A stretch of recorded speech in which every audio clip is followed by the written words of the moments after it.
Hello, everyone. My name is Rinat Rosenberg-Kima. And I am Alfin Thomas. We're from the Faculty of Education in Science and Technology at the Technion Israel Institute of Technology. And we will present our paper titled The Teacher Without a Soul, a Social AI Theory of Mind and Consciousness of a Robot Tutor. So let's start by defining what is a social robot. So social robots are autonomous or semi-autonomous physical robots that can interact with humans and exhibit social behaviors according to their roles. Social robots in education can take several roles. For example, teachers, teacher assistants, learning companions, and tutors, among others. One of the interesting questions has to do with robots and social robots and consciousness. For example, will robots ever develop a consciousness? And this is actually a question that is currently discussed in the context of Google Lambda conversation technology, and is rooted really in a philosophical problem that was defined by the philosopher David Chalmers, who defined the hard problem of consciousness, which has to do with why and how does it feel like something to be someone?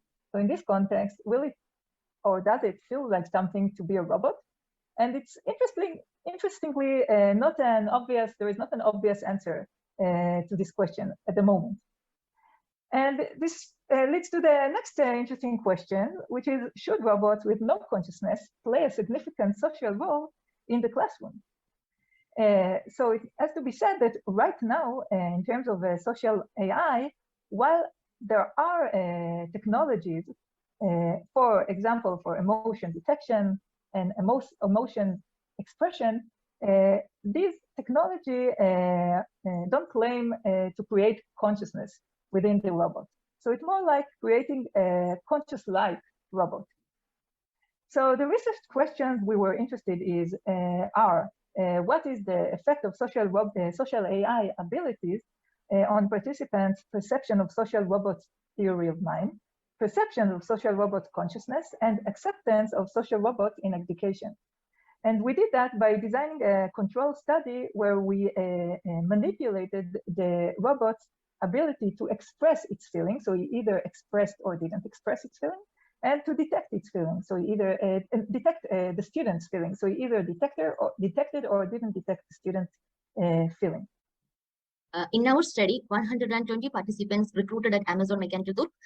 62 were female and 58 were male participants, and they were randomly assigned and completed one of 4 online surveys. The participants were adults and English speakers from the United States.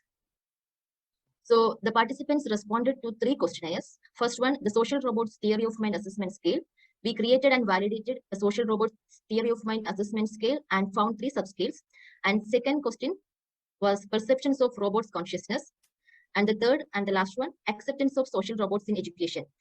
So next, for our study, we created videos showing an interaction of a student and a social robot with different social AI abilities like emotion expression and emotion detection. In a 2x2 controlled research design, like express plus, now express its feeling, express minus, now it does not express its feeling, detect plus, now it detects the student feeling, detect minus, now it does not detect the student's feeling. For example, express plus, here I will show, now express its feeling.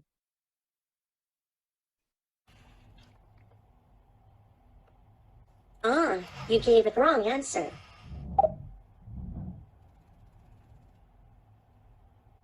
I am sorry to see that. You are sad. We found social robots' perception and influence on others' feelings was perceived as significantly higher when the robot detected the student's feelings. And perceptions of social robots' consciousness, we asked the participants whether they think social robots have a mind and whether social robots can be conscious.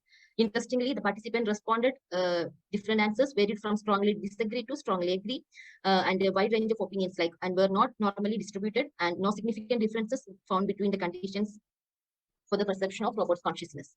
And also, we found the acceptance of social robots in education has higher acceptance of social robots in education, we found, regardless of the videos they watched. So some remaining questions that we think are very interesting are, can robots with no consciousness play a significant social role in the classroom? Should robots with no consciousness play a significant social role in the classroom? And what are the ethical implications of using a conscious or conscious-like robot in the classroom? And we think that there should be different implications for each one of these scenarios. So thank you very much for listening. And please feel free to contact us. These are our emails. So bye-bye.